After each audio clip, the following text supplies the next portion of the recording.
Buenas noches con todos.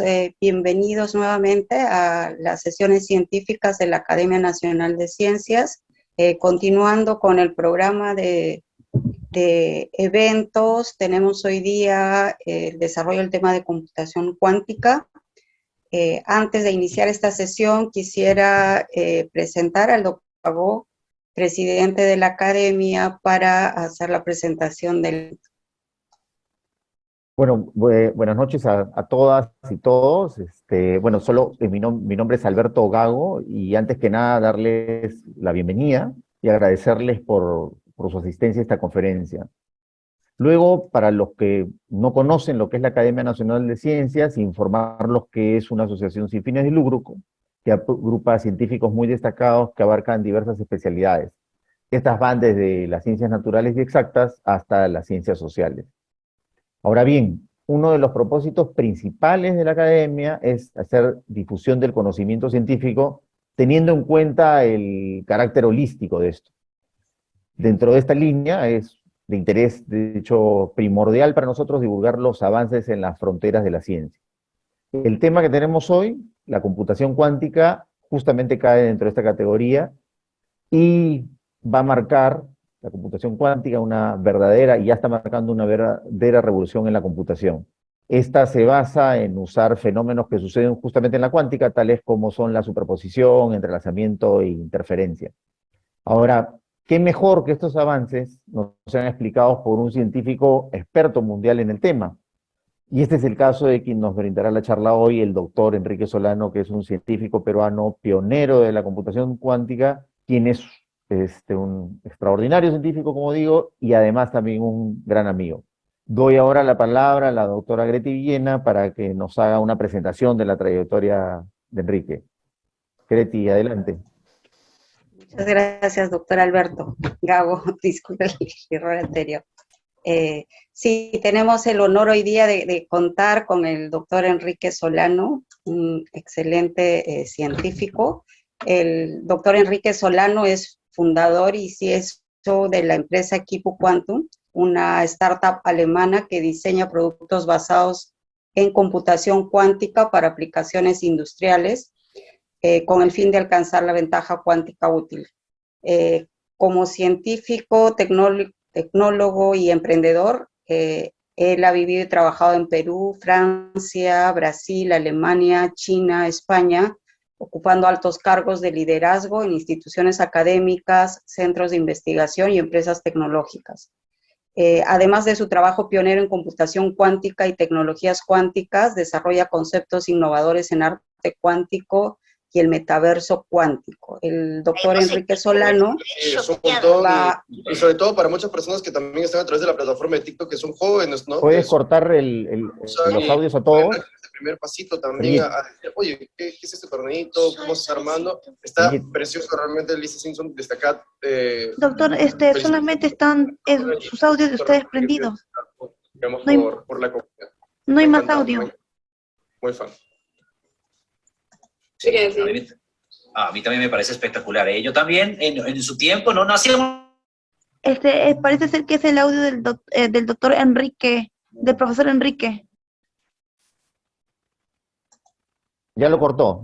Greti, adelante, sí, perdón, te interrumpí. Sí, entonces el doctor Enrique Solano nos va a presentar la charla Computación Cuántica para la Industria y el Metaverso. Bienvenido, doctor Enrique, y adelante. Gracias, sí, he tenido un problema aquí con el Zoom. Voy a compartir mi pantalla. Primero quería agradecerle al presidente de la Asociación de la Academia de Ciencias Academia Nacional de Ciencias del Perú, mi gran amigo Alberto, de tantos años. Estudiamos juntos, nos hemos visto por Brasil y por el mundo, y pues ahora desde posiciones diferentes, pero siempre hemos estado en contacto, y también soy un gran admirador de su carrera científica, de lejos uno de los mayores científicos peruanos, y no solamente por él, sino por su influencia en las nuevas generaciones, ¿no? que es también parte de nuestro trabajo. Con respecto a mi charla, voy a compartir la pantalla. que es sobre el tema de computación cuántica, como Alberto dijo. Se puede ver a pantalla completa ahora, ¿no? Sí. Sí, Perdón. correcto. ¿No? Entonces, yo he preparado un material relacionado con la computación cuántica para la industria y el metaverso, que son temas que yo vengo trabajando ya hace muchos años. Y quería darles una perspectiva también personal del camino en esta relación entre las artes, la ciencia, la tecnología y el emprendimiento o el negocio, ¿no? O la industria en general. Y eh, lo primero que quería decir es que pues vengo de una carrera académica larga, ¿no? He trabajado en muchas instituciones, he sido director de centros, he liderado varios grupos de investigación y proyectos y pues de alguna manera en los últimos 2 años he abandonado mis labores académicas y de investigación para entrar al mundo de la industria tecnológica en la computación cuántica por razones que les iré contando y que pues tal vez les pueda servir como referencia también el por qué es importante cerrar el círculo virtuoso de la inversión pública para la educación, pasando por el desarrollo de la investigación, los resultados pioneros a nivel teórico, conceptual, que luego acaban en tecnologías y verificaciones experimentales y que luego se pueden transformar en productos que se pueden comercializar y se desarrolla una inversión que acaba produciendo trabajo, impuestos y se cierra este círculo virtuoso del conocimiento, la propiedad intelectual, el producto, la tecnología y el negocio. ¿Okay? Entonces, la empresa, más o menos la que uso como logo principal para mis charlas últimamente se llama Kipu Quantum. El nombre Kipu les debe sonar mucho a ustedes en Perú, a pesar de que la ortografía correcta es con Q-U-I-P-U o con K-H-I-P-U, pues acabé escogiendo algo más original que suene más compacto como K-I-P-U. Como todos mis amigos me llaman Kike, hay gente que dice que es Kike Processing Unit, pero en realidad la idea era simular el Kipu, que es una unidad de información o de codificación de la información. Entonces, en la primera parte he preparado una charla pedagógica semidivulgativa y obviamente dependiendo de ustedes y de las preguntas que hagan podemos pasar a la parte más técnica. La primera parte quería plantear esta pregunta, ¿no? Si la física cuántica es tan misteriosa como se dice, y pues mi opinión es que no, pues que no lo es, ¿no? Lo era tal vez, o lo es para gente que no la conoce, pero me parece totalmente lógica, intuitiva, fácil de entender, predictiva, ¿no? Y esencialmente pues comienza uno en el año 1900, ¿no? Ya van 122 años, y de pronto se descubre que la descripción basada en funciones de onda o en brackets para describir, por ejemplo, los estados energéticos de un átomo o la posición de un átomo desde su centro de masa, pues esa descripción matemática exige plantear la posibilidad de que el átomo esté en dos lugares al mismo tiempo como una necesidad matemática, y cualquier cuestionamiento a esa propiedad de superposición pues acaba en predicciones incorrectas o en confusiones lógicas. Entonces, pues esto de que la función de onda permite la superposición es un hecho concreto. Luego, la frase esta del spooky action at a distance de Einstein, pues es lo que da lugar al entrelazamiento, que no es otra cosa que la extensión de la superposición lineal a sistemas bipartitos y multipartitos, que erróneamente, simplemente por el lenguaje limitado que tenemos, porque el lenguaje se desarrolló desde un punto de vista evolutivo y darwiniano para describir lo que observamos. Entonces no se observan los átomos, entonces el lenguaje no está adecuado, pero solemos decir que se mide un átomo en una posición y si el átomo estaba entrelazado con otro átomo que estaba a mucha distancia, pues que la función de onda colapsa, ¿no?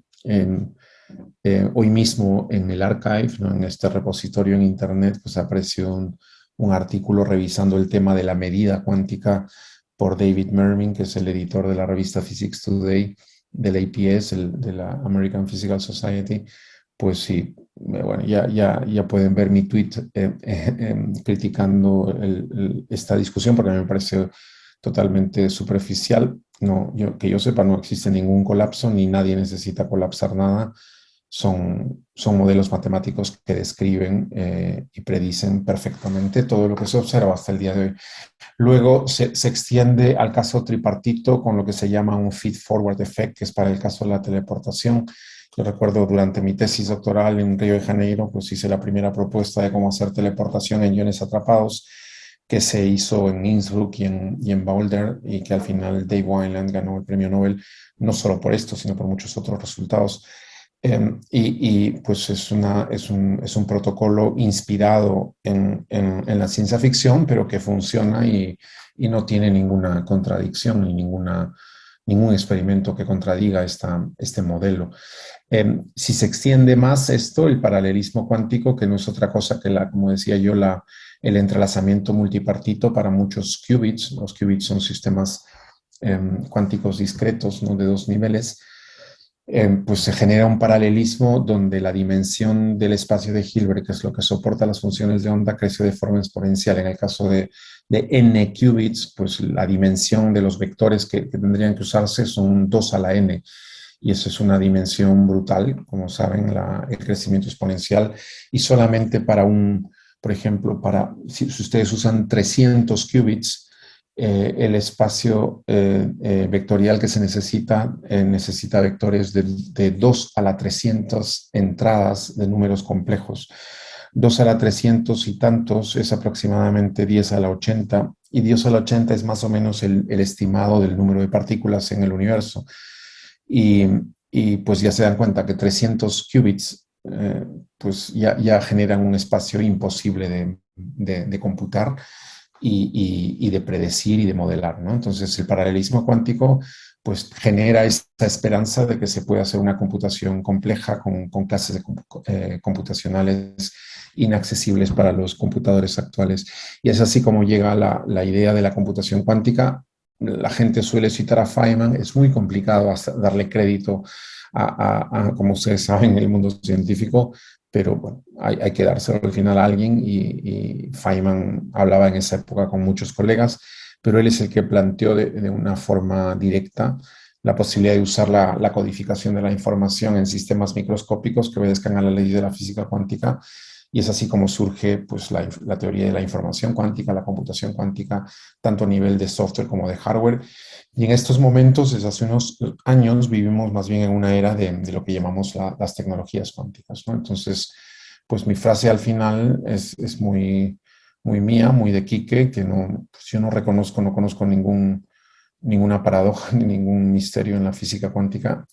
Y si lo hubiera, pues hay que entender que ya han pasado muchas décadas y que en este momento se está desarrollando tecnología basada en una teoría que no tiene ningún problema lógico, para mí ni siquiera conceptual, pero que podría potenciar, como les voy a contar ahora, tanto en el lado de la metrología cuántica, como en la comunicación cuántica, como en la simulación cuántica y en la computación cuántica, pues generando revoluciones tecnológicas y financieras importantes, ¿no?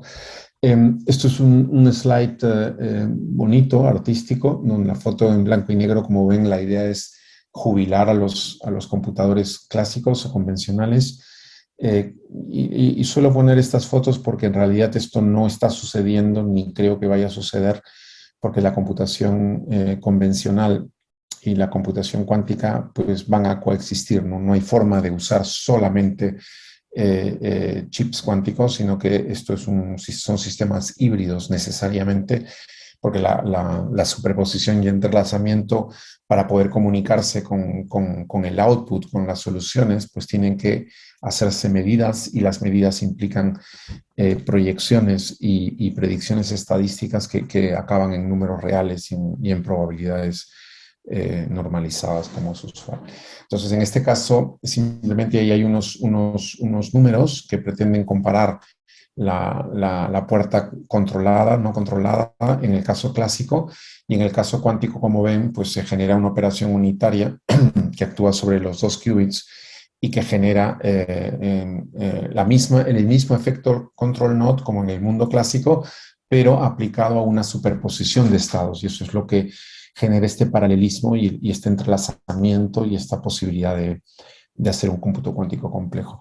La foto de abajo, que no es un dibujo, es una foto, son los 9 qubits de la empresa Google, del equipo con el cual colaboramos, recuerdo, en el año 2016, 2017, tenemos un par de artículos en Nature, donde logramos récords mundiales en esa época de simulación cuántica digital para modelos fermiónicos, que fue un resultado pionero, usando transformaciones de Jordan-Wiener que se usan mucho en convex matter y en otras áreas, pero nunca se había usado para codificar sistemas fermiónicos en spines un medio o en qubits o en partículas sin spin.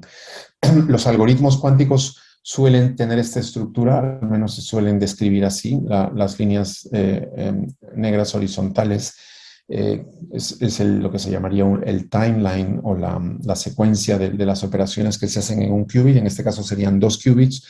Este bloque HXI, por ejemplo, es un acoplo entre esos 2 qubits o spines, ¿no? con un tipo de fase.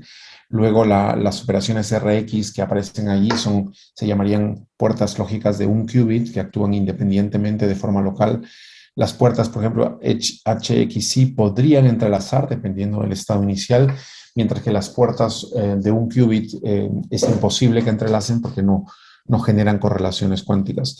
Y cuando se hace una secuencia así sobre muchos qubits, pues se logra desarrollar aplicaciones en la industria. Solo por mencionar las más conocidas, se pueden encontrar aplicaciones potencialmente disruptivas en el mundo de las finanzas, en el mundo del diseño de moléculas químicas, en modelos logísticos, también en ciencia fundamental. Tenemos a Carlos Argüelles también haciendo cosas, viendo cómo aplicar la computación cuántica en Harvard a la física de las energías o a modelos de materiales. A la inteligencia artificial, a la seguridad en la criptografía. Entonces hay muchas aplicaciones potenciales que requieren lamentablemente un número de qubits y una capacidad de hardware que por ahora no se está logrando, aunque se está trabajando mucho para avanzar. Este slide es más también informativo. Muchas veces en muchas charlas, gente que no está muy familiarizada me dice, pues, que cómo se ve un computador cuántico, ¿no? Como ven, el de arriba pues es el de Google, el de la derecha arriba es de la empresa D-Wave Systems, que es la primera empresa mundial que ya tiene más de 20 años, que propuso una tecnología que se llama Quantum Annealing, que es una empresa muy criticada y muy cuestionada, pero que ha sabido sobrevivir y que en este momento está pasando de una arquitectura de lo que se llama temple cuántico a una arquitectura digital más convencional también, y tienen ese expertise de poner miles de qubits juntos y entiendo que llegarán lejos también en la parte digital. Abajo tienen un chip fotónico a la izquierda, al medio uno de los chips famosos al inicio de IBM, y a la derecha es un chip de iones atrapados, donde hay una trampa lineal y se está buscando llevar esta tecnología a 2 dimensiones, poder aumentar el número de qubits. El concepto de supremacía cuántica se usó en el artículo en Nature 2019 de Google, donde hicieron el claim de que se había logrado por primera vez en la historia un cómputo cuántico que superaba todas las capacidades de la computación convencional. Luego este resultado ha sido contestado, pero para mí es un hito valiosísimo, dirigido por John Martinis, que es es un colaborador y amigo que pues, es de lejos el mayor experto en hardware de computación cuántica en el planeta. Y logró hacer, si no me equivoco, son 53 qubits de los 54 que habían para lograr lo que se llama un qubit sampling, un método de qubit sampling que acabó haciendo este claim, ¿no? Por más que luego haya sido contestado, es un hito en la historia y hoy en día pues se hacen, digamos, experimentos mucho más sofisticados y pronto no habrá forma de contestar un claim de supremacía cuántica. La terminología de ventaja cuántica, al menos yo pertenezco a ese grupo de gente que hace esa diferencia entre supremacía cuántica y ventaja cuántica. Y la ventaja cuántica es cuando el computador cuántico logra superar a un superordenador o un supercomputador para alguna aplicación que se puede considerar útil de forma, digamos, de acuerdo con todas digamos, las partes interesadas, ¿no? Si es en química, serán empresas de química; si es un modelo climatológico, serán los expertos en clima; si es un modelo logístico, no serán los expertos en logística. Pero la ventaja cuántica es cuando realmente la computación cuántica sea útil para problemas aceptados universalmente como complejos, imposibles e importantes, ¿no? Esta foto es más para compartir con los amigos, ¿no? Y la suelo presentar con un tono un poco de humor, ¿no? Como influencer, porque, bueno, ahí a la izquierda arriba es John Martinis, que después de hacer la supremacía cuántica me invitó a visitarlo en Santa Bárbara.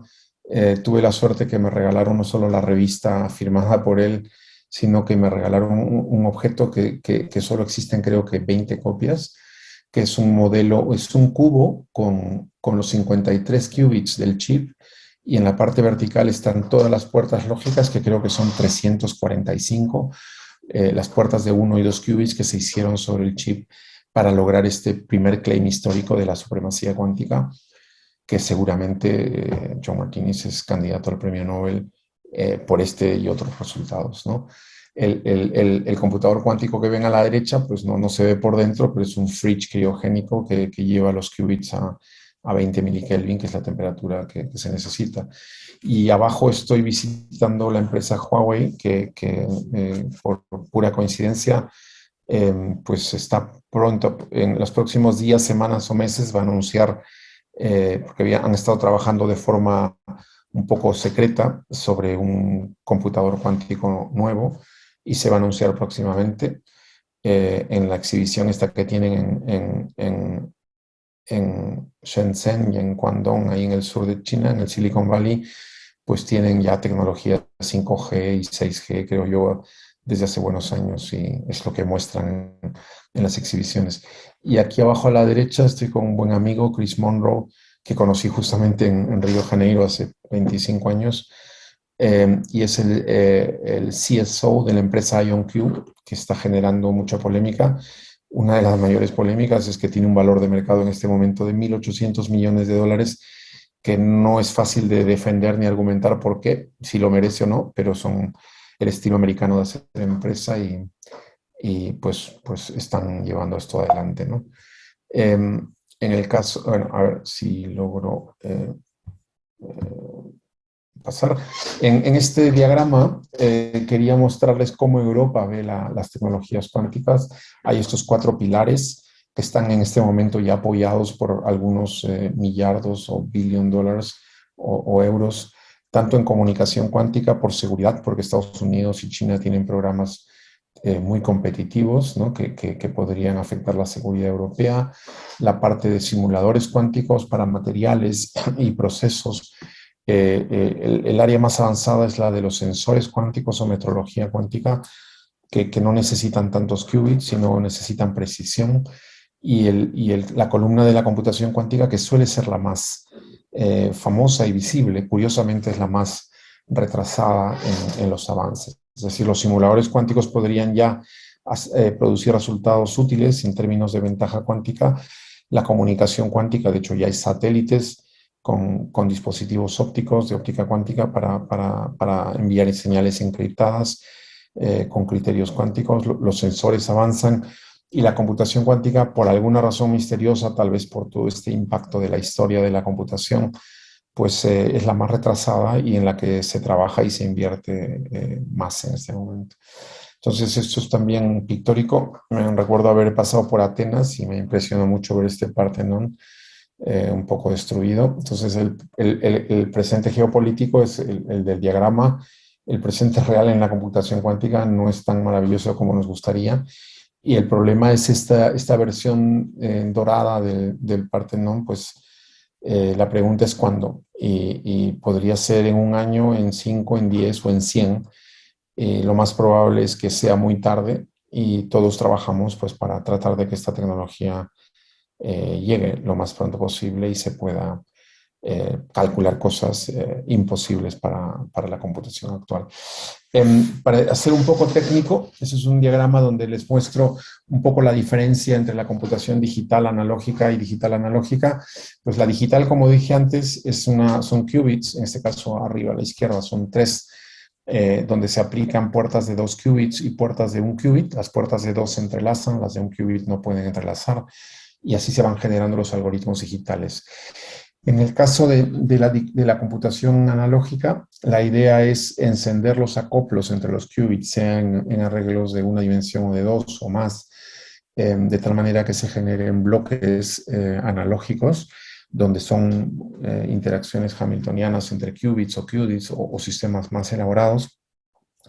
Y se supone que como bloques analógicos podrían ser más adecuados para ser simuladores, porque no podrían posiblemente llegar a tener computación universal. Y son como que 2 extremos bastante conocidos desde muy al inicio, desde la década del 90 del siglo pasado. Yo desde hace 10 años creé un paradigma nuevo que se llama computación cuántica digital analógica, que es la que está un poco descrita a la derecha, donde se puede combinar bloques analógicos con pasos digitales, y tenemos una barbaridad de papers escritos y hay muchos experimentos que verifican que la computación cuántica digital analógica es mucho más compacta, útil, que si quisiéramos podría llegar a ser universal, pero que no es el objetivo, sino que el objetivo es reducir la longitud y el tiempo que toman los algoritmos cuánticos, de tal manera que el tiempo de coherencia de los qubits, que no es necesariamente maravilloso, pues pueda contener algoritmos suficientemente largos y complejos, manteniendo la coherencia del sistema para poder producir resultados donde se pueda hacer un claim de ventaja cuántica en un futuro cercano, ¿no? Este es un slide que recuerdo haber presentado hace muchos años en uno de estos workshops que organizaba Google de forma privada, no son workshops públicos. Había una invitación a un grupo reducido de personas y simplemente les quería argumentar por qué lo digital analógico era útil, ¿no? Porque hay una epidemia y yo le llamo cubitis, digitalitis, ¿no? Una obsesión con lo puramente digital que viene de la computación clásica, y quería darles un ejemplo de cómo, pues, si uno tiene, si estamos en una etapa primaria de la computación cuántica con los qubits y tenemos, por ejemplo, estas piezas rectangulares de Lego, pues va a ser difícil que con esas aristas y con esos vértices se pueda generar un perfil aerodinámico, ¿no? Entonces les ponía una hélice abajo como para decir, pues, tal vez en 100 años todo sea digital en la computación cuántica, pero por ahora conviene combinar lo digital con lo analógico, porque a veces pues un propeller o una hélice, pues combinada con sistemas digitales, pues no queda mal, ¿no? Y si uno quiere un perfil aerodinámico, pues va a estar difícil con cubos y cuadrados, pues lograr un comportamiento aerodinámico, ¿okay? Luego, esto es un artículo que simplemente también es para mostrar algo levemente técnico, donde demostramos por primera vez que si ustedes usaban la computación cuántica digital analógica para uno de los problemas famosos que se llama QAOA, que es este algoritmo de aproximación, de optimización aproximada, ¿no? Se logra superar la capacidad de los computadores cuánticos digitales usando estos criterios digital analógicos que inventamos hace más de 10 años, creo yo. Y como les digo, con muchas verificaciones experimentales. En particular, esta es una de ellas, hecha por el grupo de Andreas Wallraff en Zúrich, donde usaron el criterio digital analógico y demostraron, por ejemplo, que los algoritmos cuánticos se podían reducir en un factor de 3, lo cual es una barbaridad. Es decir, solo para decirles un par de cosas de la empresa, pues se basa en computación cuántica y en paradigmas de computación cuántica que hemos inventado nosotros. Tiene nombres no muy agradables de oír. Uno se llama computación cuántica adiabática digitalizada y la computación cuántica digital analógica, que son uno para comprimir a nivel digital y el otro para comprimir a nivel digital analógico. Y pues las aplicaciones, como ven, es finanzas, química, optimización, materiales, inteligencia artificial. Y la novedad también, lo que les quería contar, esto del metaverso, es porque siempre he tenido curiosidad por el arte y la frustración, porque como hablamos con Alberto al inicio, pues el día tiene 24 horas y la vida es corta, y la verdad es que uno tiene muchas curiosidades. Entonces he visto cómo se puede desarrollar arte cuántico, sobre todo arte digital cuántico, y hemos estado trabajando con arte digital cuántico, cómo desarrollar los primeros instrumentos y posibilidades, inclusive de crear lo que se llaman NFTs en el blockchain, y estamos creando conceptos nuevos como el Quantum NFT, el arte digital cuántico en el blockchain, y hay mucha tecnología que desarrollar, ¿no? No es cuestión de que nos dan una aplicación y se pone uno a jugar, sino que uno tiene que desarrollar, por ejemplo, cómo componer música con qubits, cómo hacer diseños artísticos con qubits o con computadores cuánticos. Y eso es lo que hemos estado haciendo también últimamente, y la verdad es que con muchas ganas. Este es un poco el diseño de lo que tengo en la cabeza, de lo que queremos desarrollar. Como ven arriba, computación cuántica digital analógica, la digitalizada diabática. También somos los pioneros en crear el concepto de memristor cuántico, o sea que es una computación cuántica neuromórfica, y estamos trabajando a diversos niveles de avance. Paradigmas computacionales creemos que van a lograr el salto hacia la ventaja cuántica muy pronto, ¿no?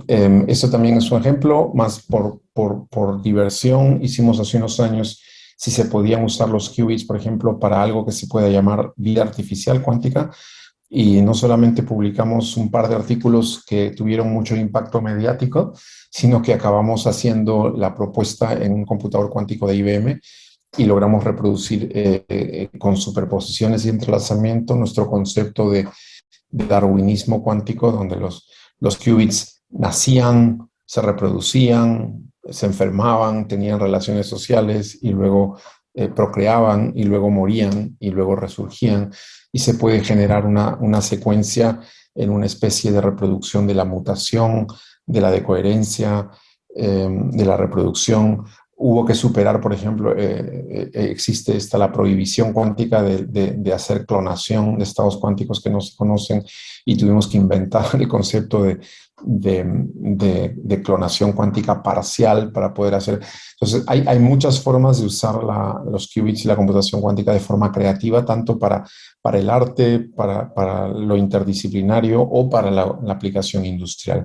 Y eso es el ejemplo, por ejemplo, que también hace unos años los memristores se desarrollaron como modelización de las neuronas del cerebro en la comunicación, y nosotros desarrollamos, por ejemplo, el modelo de Hodgkin-Huxley, que es uno de los modelos pioneros de las neuronas, y desarrollamos la versión cuántica con el concepto de memristores cuánticos, y es un área también muy interesante porque estamos tratando de combinar las tecnologías que, por ejemplo, los brain-computer interfaces acoplados a computación cuántica y a inteligencia artificial como una forma de generar ideas y tecnologías pioneras para este siglo.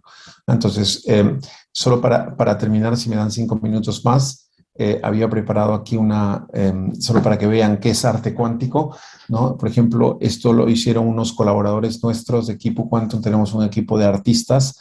La mayoría son gente con muchos años de experiencia en física cuántica, óptica cuántica, materia condensada, altas energías, y algunos pocos artistas puros que se han metido a lo digital. Y estos, por ejemplo, usando lo que se llaman funciones de Wigner, que son son espacios, son representaciones en el espacio de fase con cuasi probabilidades, y se pueden producir cosas interesantes. Si ven a la derecha, esto se mueve un poco, ojalá que se pudiera mover, si le doy clic ahí, si se dan cuenta, y se supone que cuando se compuso son estas imágenes que pretenden ser estéticas, pues emergen de los qubits, ¿no? Y se puede hacer mediante simuladores clásicos de computación cuántica, o también estamos trabajando en esa tecnología en cómo hacer en tiempo real, es decir, cómo un computador cuántico, mediante un algoritmo y un mapeo conveniente, puede generar estética y arte cuántico en tiempo real, ¿no? Entonces, y esto de aquí también, por ejemplo, mi empresa el año pasado hizo su primera Quantum NFT artwork, que lo pusimos en el blockchain. En este caso hay que hacer negocio, entonces la idea era generar tecnología nueva, pero yo le puse el precio, como ven abajo, de Pi Ethereum. Al final esto costó algo así como $15,000. Lo compró un coleccionista, un gran artista digital italiano. Y si se dan cuenta, esto tiene, no sé si se oye la música. La música fue compuesta por un computador cuántico real, ¿ah? Con criterios. La figurita es una combinación así como de espacios de fase, que parece un oso o una foca, como prefieran. Y pues es un trabajo difícil, porque hay que hacer transductores de cómo generar sonido a partir de medidas cuánticas. Es un trabajo súper interesante. Le pusimos Quipu Quantum, la criatura número 0, porque simplemente lo hicimos de prueba. O sea, tenemos mucho trabajo en esto, pero no lo hemos vendido ni lo estamos vendiendo. Estamos desarrollando la tecnología. Y Hakatao es un top 10 mundial en el arte digital. Pues lo compró porque le gustaba, y en este momento estamos colaborando con él para continuar con el tema, ¿no? Esto, por ejemplo, ya es diferente. Esto lo hizo un equipo que se llama Fine Rats. Es un equipo de gente que trabaja también. Son gente que tiene carreras convencionales de investigación. Y si se dan cuenta, el nombre de esta asociación Fine Rats son las ratas de Feynman. Y han inventado, por ejemplo, cómo la computación cuántica puede generar esto que se llama el puntillismo cuántico, que tiene ellos son mucho más estéticos y apuntan mucho más al arte puro, ¿no? Y con esto termino, o sea, con estas reflexiones. Solamente en este juego entre las aplicaciones industriales y las aplicaciones artísticas, pues se puede encontrar un área de creatividad interdisciplinaria brutal.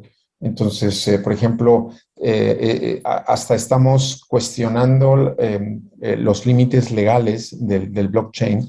Por ejemplo, hemos creado el concepto de si se podría hacer con este criterio descentralizado de economía, si en lugar de que sea una figura digital puede ser una función de onda. Es decir, si tiene sentido que un contrato, un smart contract o un NFT pueda ser cuántico de tal manera que uno lo compra, pero si uno lo observa se modifica, ¿no? Entonces, ese tipo de cosas, por ejemplo, son totalmente vacíos legales. Y luego estamos hablando con las empresas y los marketplaces del blockchain, porque queremos, por ejemplo, que nos permitan tener en tiempo real el acceso a un computador cuántico, de tal manera que cuando se hace el proceso que se llama de minting, el algoritmo no solamente sea clásico, sino involucre conceptos cuánticos, y se pueda vender algo que fue compuesto en ese momento y proyectado por qubits en ese momento.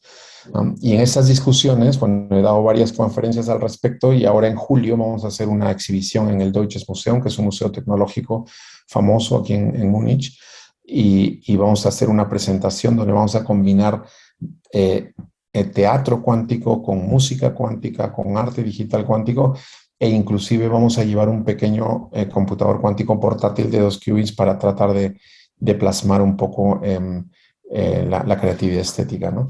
Entonces, con esto termino. En estos dos extremos, como les decía, pues hay el sueño de elevar la escalabilidad de los qubits hacia cientos y algunos miles, de tal manera que uno se pueda aproximar a modelos y a predicciones que son imposibles para la computación convencional.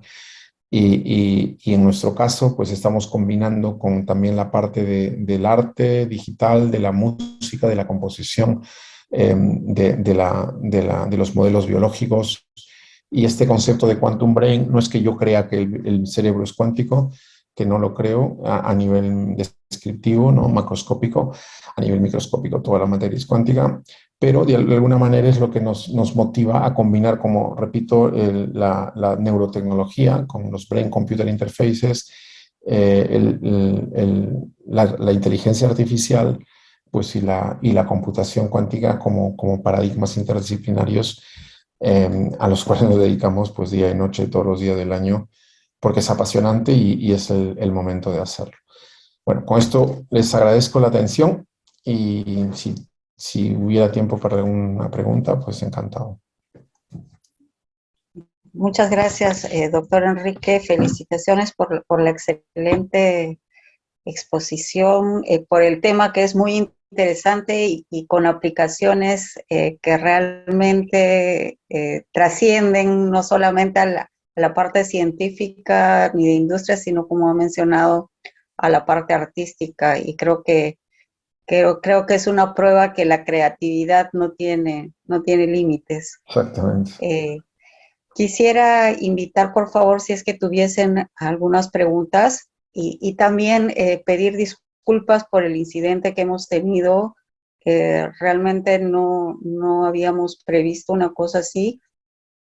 Y también quiero pedir disculpas porque parece que hay algunas personas que sí estaban en la sala de admisión que han sido eliminadas en todo este grupo de malas personas que han accedido a tratar de boicotear la charla, ¿no? Pero afortunadamente hemos podido continuar y pues dejo el espacio para las preguntas. Greti, ¿me permites? Sí. Bueno, mientras que se animan a preguntar, yo voy a también unirme a las palabras de Greti, ¿no? Y pedirles disculpas del inconveniente, pedir, Quique, también a ti, ¿no? Disculpas por el inconveniente que Tranquilo, no pasa nada. obviamente se escapó de las manos, pero que, bueno, se ha podido conjurar. Pedirle, y disculpas a todo el público, por supuesto, y a los que hemos tenido que, como bien dijo Greti, eliminar de la sala de espera. Yo te iba a comenzar con unas preguntas, digamos que me generaban curiosidad de lo que tú habías mencionado durante la exposición, era ¿cuáles son actualmente y qué tanto tú crees que se van a poder superar las barreras tecnológicas? Justamente tú mencionabas para tener un mayor número de qubits. ¿Cuáles son las barreras que tú ves, digamos, las que hay actualmente, y qué perspectivas tú le ves a esas barreras tecnológicas que se puedan superar para, digamos, poder elevar y como tú dijiste, poder hacer cálculos que nunca se han hecho, ¿no? El número Exacto. de qubits. Por eso yo dije, sí, es una buena pregunta. Por eso hice la diferencia entre lo que se llama supremacía cuántica y ventaja cuántica, porque digamos que ganar en este momento, hacer computación cuántica de un algoritmo que sea imposible para los supercomputadores, es ya un hecho y empieza a suceder ya cada cierto número de meses. Acaba de ser anunciado en la empresa Xanadu en Canadá, con una codificación más o menos analógica que se llama Boson Sampling, con 216 modos cuánticos, que es una computación que se ha estimado que tomaría, pues no sé, miles de años. O sea, si se usan todos los computadores del planeta, pues tomaría miles de años para reproducirla. El problema es que el problema que han resuelto, pues no es útil, no le sirve a nadie, ¿no? Simplemente es un problema difícil computacionalmente. Google ya lo hizo, fue contestado, lo han hecho en China, en 2 lugares. Empieza a aparecer como que por todos lados la posibilidad de lograr la supremacía cuántica. El problema crítico es que para los problemas que se consideran útiles, como por ejemplo la modelización de una molécula química para una medicina, o un problema logístico importante, o de tráfico, o de optimización, pues la codificación no es tan maravillosa como se espera. Entonces, dependiendo del paradigma que se usa, si se usa un paradigma digital donde solo se usan qubits, por ejemplo, todo lo que predice la tecnología actual es que se necesita un protocolo que se llama de corrección de errores para una computación cuántica que se llama fault tolerant, tolerante a los errores, que tiene un overhead de hardware demasiado alto y se necesitarían millones de qubits. Y eso está, pues, lejísimos, pero así demasiado lejos. Entonces, cuando se critica la computación cuántica, uno se refiere a eso, a que el modelo digital universal pues, requiere millones de qubits y no están disponibles, ni lo van a estar muy pronto. Mientras que si tú vas a la computación cuántica puramente analógica, sí se puede, pero los problemas no son tan interesantes y con paradigmas intermedios como el digital analógico que hemos inventado nosotros, estamos a punto, a pocos meses, de poder hacer un claim de que si los computadores cuánticos adaptan su hardware a los criterios digitales analógicos, podría ser que en un lapso de 3 a 5 años se pueda lograr la ventaja cuántica para un problema útil. Entonces, esto que digo yo, pues la mitad del planeta me va a decir que es falso, la otra mitad me va a decir que podría ser, pues sí, yo te voy a decir que trabajo para que suceda. El problema es que en el otro lado, la gente y empresas que trabajan para el paradigma puramente digital y universal, pues es trivial, ¿no? Es decir, cuando hayan 100 millones de qubits, mis algoritmos serán útiles. Eso me parece trivial, porque eso llegará pues en 50 años y discutir sobre lo que vas a hacer en 50 años es trivial. Entonces estamos en esa transición entre la posibilidad de ceder en algunos principios fundamentales de universalidad, de codificación digital, para lograr la utilidad cuántica en la computación cuántica. Y es una competencia mundial que nos apasiona y creemos que tenemos ideas suficientes para lograrlo, ¿no? Muchas gracias, Quique. Greti, no se te dejo para que conduzcas ahí más preguntas. Sí, no sé si alguien tiene preguntas, por favor puede levantar la mano para abrir el micrófono.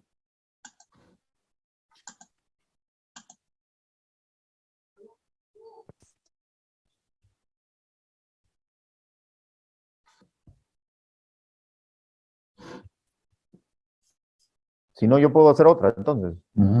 Sí, ¿Puede ser? correcto. Sí, Ya, claro. bueno, hago creo que dos. Una pregunta es, los estados digamos, los de qubit, ¿los haces con átomos, los haces con fotones? ¿Se pueden hacer con fotones? Estos son los que se basan las computadoras cuánticas. ¿Cómo son esos, cuando hablas de los qubits, cómo los formo los qubits? Solo son, porque hablaste, por ejemplo, En de este iones momento, atrapados. sí, la tecnología más avanzada, o las más avanzadas, son las de qubits superconductores, que necesitan estar a 10 milikelvin, qubits en iones atrapados, que necesitan trampas electromagnéticas, y últimamente están emergiendo la posibilidad de hacer redes ópticas con átomos neutros. Luego la parte de fotones también está muy avanzada, pero la codificación con fotones no es fácil. Entonces no suele ser digital, sino más analógica. Y luego hay otras que están llegando fuerte, como puntos cuánticos con semiconductores, centros de vacancias en diamante, y algunas otras tecnologías que se supone que vienen con ideas novedosas y con ventajas, ¿no? Entonces, en este momento hay como que 2, 3 que lideran, pero hay mucho hype, mucha oferta. Por ejemplo, hoy mismo se ha anunciado en Australia una nueva tecnología para computación cuántica con puntos cuánticos, donde han puesto 10, no con criterio de qubits, sino inclusive con qubits fermiónicos. Y la verdad es que es un resultado muy bonito y muy importante.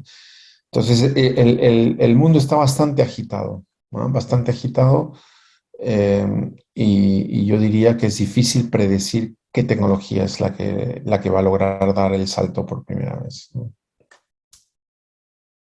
Muchas gracias, Quique. Y Greti, no sé si hay alguna Sí, pregunta. tenemos una pregunta de Facebook del doctor Carranza. Brigitte, ¿puedes, por favor, alcanzarme la pregunta?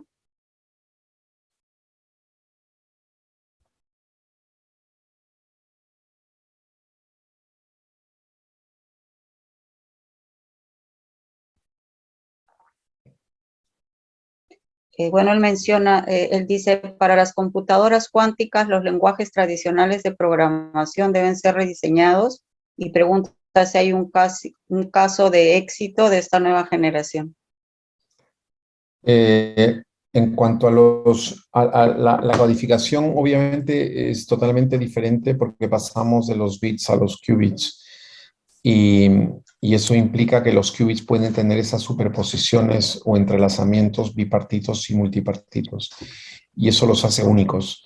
Entonces, digamos que la extensión de los algoritmos convencionales a los algoritmos cuánticos no es inmediata.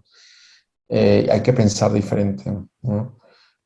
Contrariamente a lo que acabo de decir, hay en este momento casi una invasión. La gente experta en computer science pues está entrando fuerte con ideas novedosas, pero requiere una adaptación conceptual Y luego no solamente es la codificación en qubits con entrelazamiento cuántico, sino que luego viene la medida como se dice, colapsa la función de onda y uno logra extraer probabilidades. Entonces, eso sumado a que en el hardware todavía hay ruido y hay decoherencia cuántica, eso genera la dificultad. Entonces, hoy en día, felizmente, para los que están interesados, hay maneras muy rápidas de entrarle al tema porque existen servicios en la nube.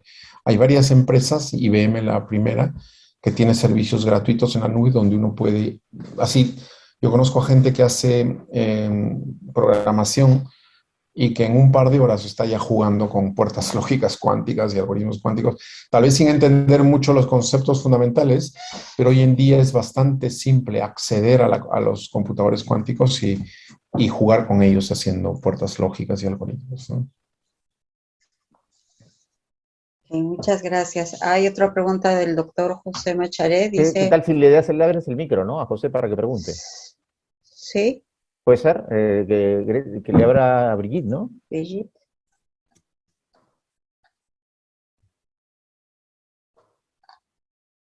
Ya está conectado el audio del doctor José Macharé. Pero Me dice que parece está con que un sitio con ruido. Sí, sí. ya. Ok, entonces, adelante, Greta. Sí, Bueno, dice, yo puedo leer la pregunta. Dice, ok, ¿qué países o laboratorios están en la vanguardia? Pues es Estados Unidos y China lideran. Si me preguntan mi opinión, China va adelante.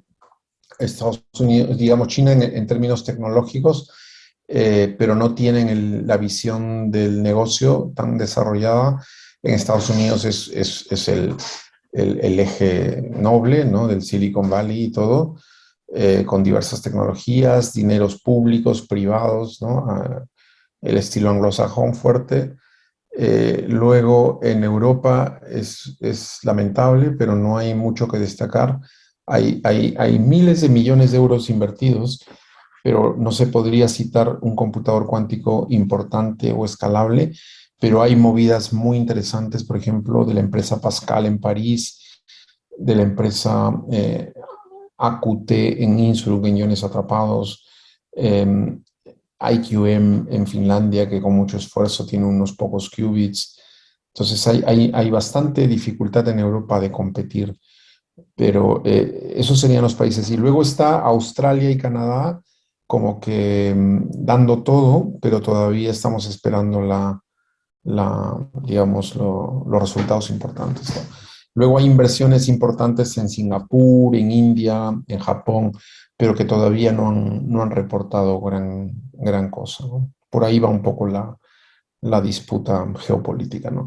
Y esto tiene mucho de disputa geopolítica, ¿no? O sea, yo cuando se podía viajar, pues ahora estoy viajando de nuevo, me daba la vuelta al planeta, Estados Unidos, Europa, China, y la verdad es que hay lo que en inglés se llama el FOMO, el Fear of Missing Out, un temor, o sea, muchas de las inversiones se guían más por el temor a que el competidor nos gane, a que creamos realmente que se puede hacer algo.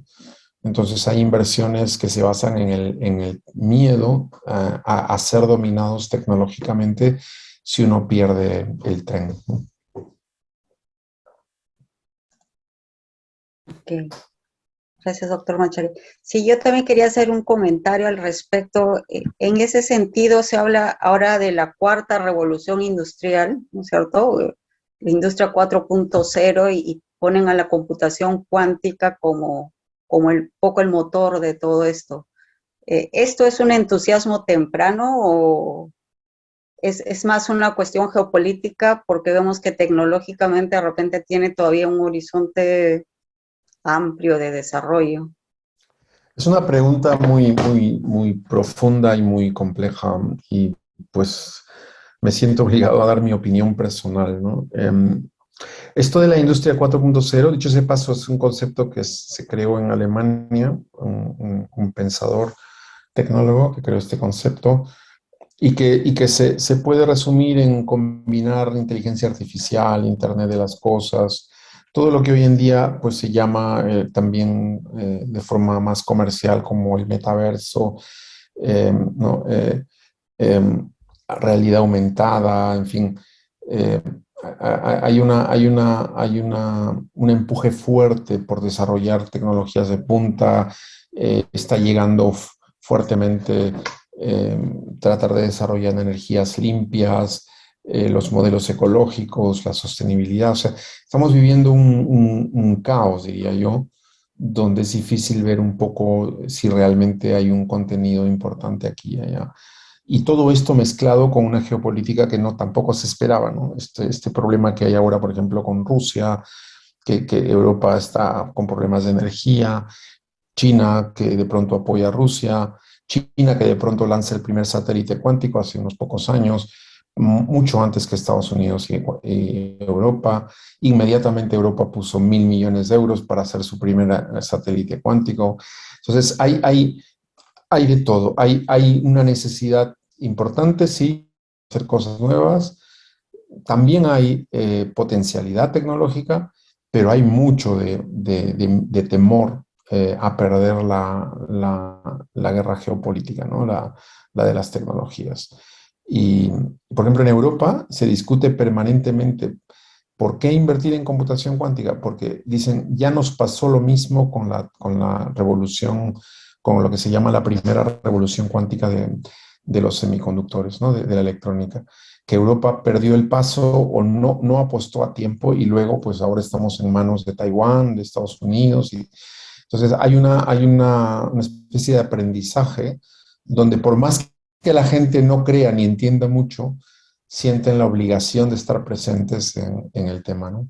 Y como digo yo, la computación cuántica es solo la punta del iceberg, pero en realidad es las tecnologías cuánticas las que están metidas. De acuerdo, muchas gracias. No sé si hay alguna pregunta más.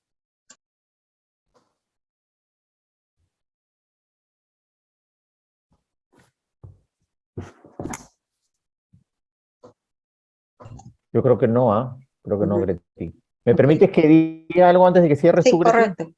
No, Quique, muchas gracias, excelente tu charla, excelente realmente, lamentable el episodio, pero en verdad es excelente la charla, ha salido igual muy buena, nos has iluminado sobre el tema y agradecerte nuevamente, para ti, no sé, ahora ya deben ser 3 de la mañana, me parece, y agradecerte a nombre de toda la academia, el gran esfuerzo que estás haciendo, estar levantado en la madrugada y darnos esta excelente charla. Más bien de mi parte, muchas gracias y Greti, te dejo para que cierres. Sí, solamente reiterar el agradecimiento al doctor Enrique por ya lo mencionaste, excelente charla y la manera tan amena y tan sencilla de explicar algo tan complejo. Y esperamos, por supuesto, tenerlo en otra oportunidad. Y bueno, Gracias. agradecer a todos por su asistencia. Le doy las Gracias. palabras finales. Sí. Gracias a todos, Alberto, Greti, todos, y la verdad es que lo del incidente yo me lo tomo de buen humor, al menos que pase algo diferente. Ha sido muy bonito, pues ya me toca irme a dormir, pero me ha encantado estar con ustedes y cualquier feedback, pues me escriben y ya estamos en contacto. ¿Ok? Ok, Muchas muchas gracias. gracias, muchas gracias. Muchas gracias a todos, cuídense. Gracias, buenas noches. Buenas con noches, todos. muchas gracias.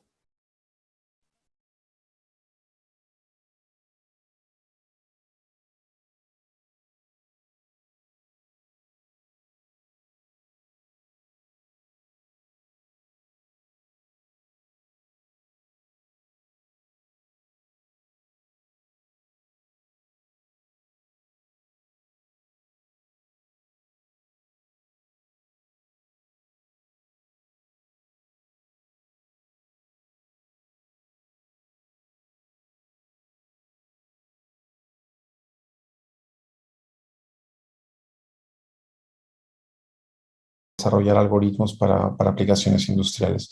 La empresa usa este paradigma como una de las formas de sin por los algoritmos y por lo tanto es mucho más útil en el momento. Y mi empresa Kipu Quantum, pues mucho esfuerzo, logra comprimir mejor, logra comprimir un algoritmo importante en esta codificación digital analógica, demostrando pues, que realmente es útil. Y creo que está funcionando bien. Entonces, estábamos por aquí.